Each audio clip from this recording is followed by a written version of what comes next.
that okay? Right there.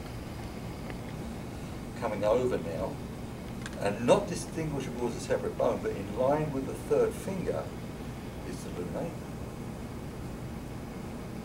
Now we get clever.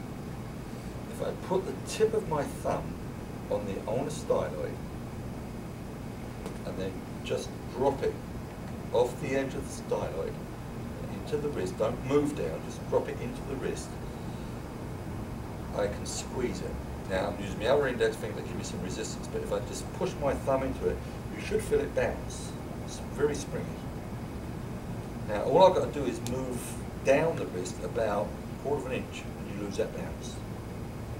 The bounce is the meniscus. The non-bounce is the back of the trapezium.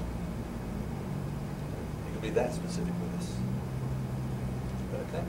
Now I come around the ulnar styloid, so I'm on the ulnar aspect of the wrist now, and I can't palpate the meniscus here. Because the ulnar comes around like that and the meniscus is laying in there, so I'm trying to get to it from there and I can't do it.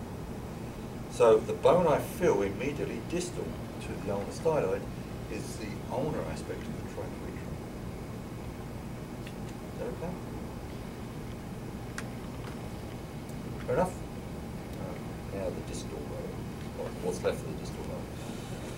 If you run your finger along the dorsal aspect of the second metacarpal towards the wrist, you'll come onto this humongous great bump, big bump in your wrist. Just come onto the proximal ramp of it. Just come over it, there, and that's the back of the trapezoid. And this is a big bone dorsally. Little tiny thick palmate, the dorsal is a big one. Is that okay? We can do the same thing along the dorsal aspect of the third metacarpal, but this time instead of coming to a big bump, you drop into a big dip. In the dip, it's a capitate. Then we can do the same thing along the fourth, but the change is less dramatic here. You come down the fourth, there's a bit of irregularity, then you come to a flat bit of bone. That's a hamate, and you can also get to it along the fifth metacarpal, right there. Is that okay? So you've got all of these bones that's available to you. All perfectly palpable.